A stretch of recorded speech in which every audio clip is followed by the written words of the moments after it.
Olá, sejam bem-vindos ao meu canal. Eu sou Simone Gantuá, advogada consultora e também professora de Direito Empresarial. Quero abrir esse vídeo comemorando, porque são 2 semanas consecutivas que eu consigo produzir conteúdo para vocês aqui. E no vídeo de hoje eu vou falar sobre um assunto polêmico, um assunto que vira e mexe, as pessoas, principalmente as leigas, falam disso aqui como se fosse uma coisa super possível, de uma coisa que você pode fazer de forma irrestrita. E é justamente isso que eu quero alertar você para você tomar cuidado, para você não fazer nada que seja ilegal. Principalmente você leigo que está querendo constituir sua sociedade, formar sua sociedade com seu amigo, com seu primo, para você não ter esse tipo de inconveniente.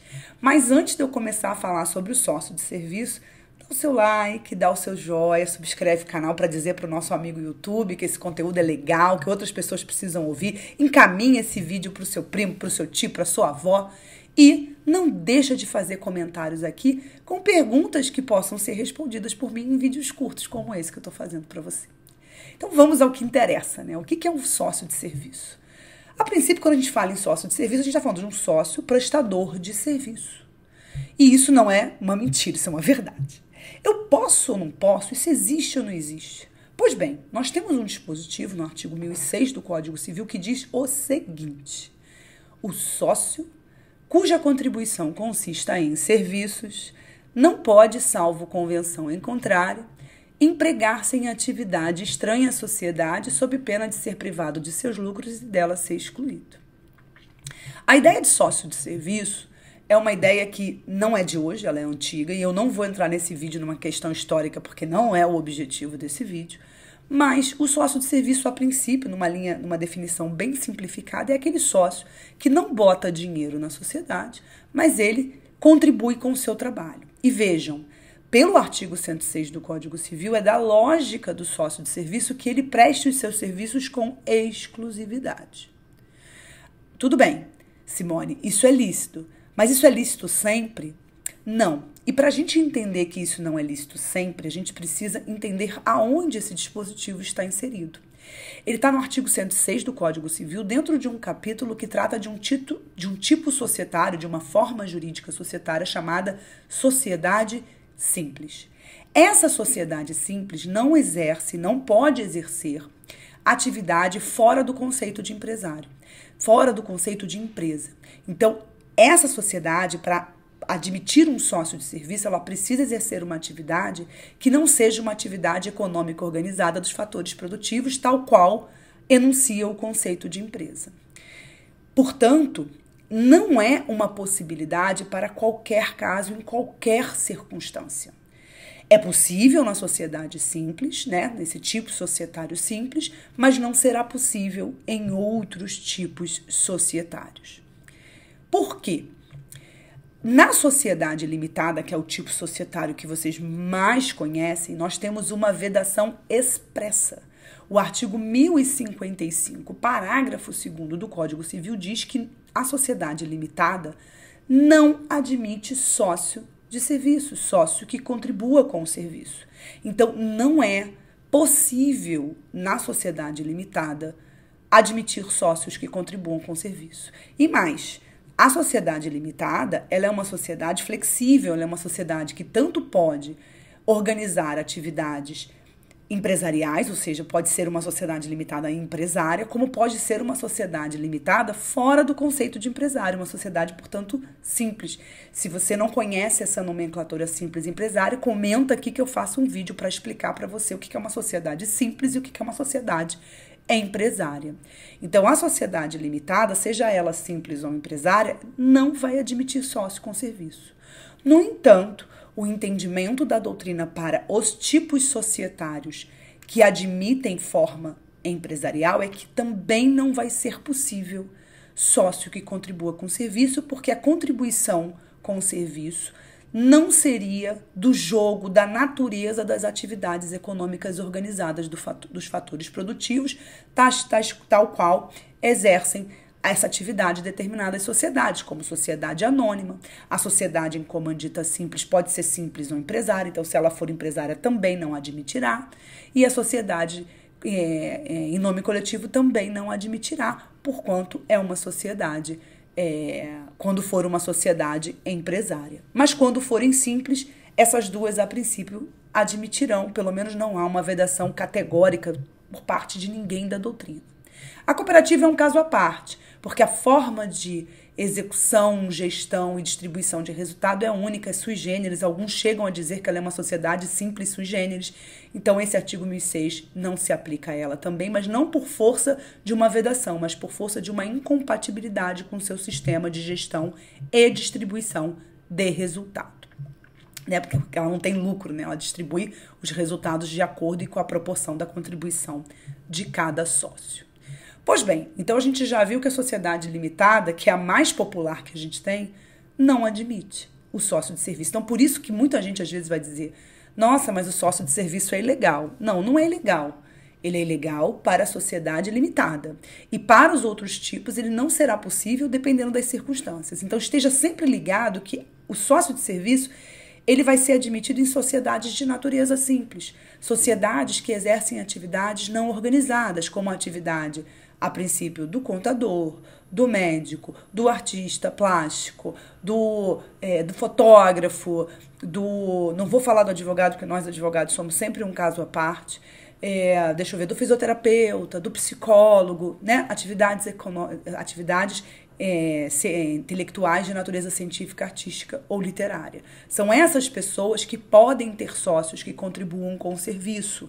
E aí a gente vai ter uma lógica de formação do capital e uma lógica de distribuição de resultado diferente.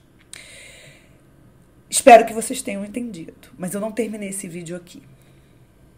O que eu quero principalmente que vocês entendam aqui, e a gente chegue num ponto que eu acho que talvez seja o mais informativo desse vídeo, então presta atenção no que eu vou dizer para você. A despeito de nós termos um artigo 106 que permite para as sociedades do tipo simples e das sociedades que têm a natureza simples, em princípio, terem sócios de serviço, com exceção da sociedade limitada, a despeito dessa previsão, nós também temos um dispositivo que veda para a sociedade limitada, como eu disse, mas a gente tem uma prática no mercado muito perigosa. E eu preciso advertir vocês dessa possibilidade, que é feita na prática, mas que não deveria ser feita. Vamos imaginar a seguinte situação. Vamos imaginar que eu, Simone, quero constituir um negócio e tenho vários negócios. E eu quero constituir agora, quero criar uma sociedade para explorar o comércio de bijuteria. Só que eu não tenho braço para ficar em todos os lugares, mas eu tenho dinheiro. E aí eu viro para um amigo meu que está desempregado, vamos chamar ele de Roberto, e digo assim: Roberto, vamos trabalhar comigo? Eu vou montar uma loja virtual e uma loja física de comércio de bijuteria, um assunto que eu adoro, mas eu não tenho tempo para ficar, nem fazer gestão, nem fazer nada. Eu vou entrar com o capital, a gente vai desenhar o negócio todo, eu vou fazer o investimento e você vai trabalhar com exclusividade, mas não precisa botar nenhum dinheiro, não. E nós vamos constituir numa limitada, porque afinal de contas a gente tem que proteger o nosso patrimônio, porque ela protege os sócios, já que o capital vai ser totalmente integralizado imediatamente. Eu pergunto para você, isso pode? Não. Por força do artigo 1055, parágrafo 2º, isso não pode. E como é que então essas pessoas fazem isso na prática? E aí eu quero te alertar para que você não seja essa pessoa. O que eles fazem? Eles fazem o seguinte: eu disse verbalmente para o meu amigo Roberto que ele vai só trabalhar, mas na prática eu coloco o valor no meu contrato e digo que ele integralizou esse valor. Então eu subverto a regra do artigo 1055 fazendo algo que não deveria ser, porque se ele não botou dinheiro, eu não posso botar para ele, porque quem está botando sou eu, não é ele. Ah, Simone, mas a Simone poderia emprestar o dinheiro para ele integralizar?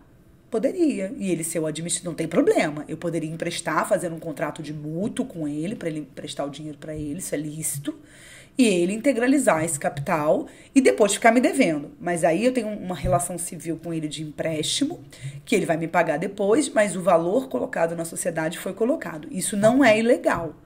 Agora, essa combinação de boca com uma falsa regulamentação no contrato de um dinheiro, de uma dívida que não existe, porque na prática o que a Simone gostaria de fazer com o Roberto é: você não me deve nada, mas você trabalha. E você vai carregar a sociedade nas costas e você vai receber participação sobre isso.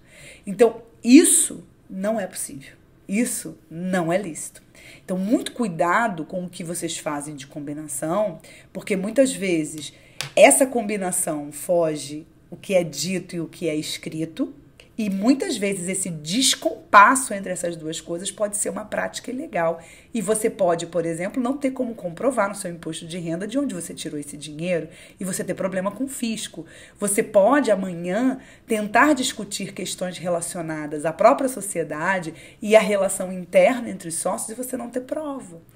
E você não ter argumento para você usar. Então, muitas vezes, esse sócio de serviço, ele se coloca numa enrascada, porque precisa trabalhar, porque precisa disso, precisa daquilo, desprotegido, porque ele não tem a proteção do artigo 1006. Ele vai ter, pelo contrário, a proibição do artigo 1055. Então, eu quis fazer esse vídeo principalmente porque isso é uma prática que eu vejo as pessoas fazerem. Já vi muitas situações como essa na prática e já vi gente se ferrando por causa disso e eu não quero que você que assistiu esse vídeo caia em nenhuma dessas ciladas. Com isso eu termino esse vídeo. Antes de eu terminar esse vídeo, eu queria fazer um agradecimento. Eu queria agradecer a minha seguidora e amiga Juliana Palu, porque ela falou sobre esse tema no Instagram dela e eu perguntei para ela: posso falar também? Porque me deu uma vontade enorme de falar. E eu peço mais uma vez que você comente, mande esse vídeo para um amigo, para um colega que esteja precisando dessa informação para não fazer nenhuma coisa errada. E eu espero, tão logo eu tenho um novo tema, tão logo eu tenho um tempo disponível, eu volte aqui para falar com você. Um beijo para você e até a próxima.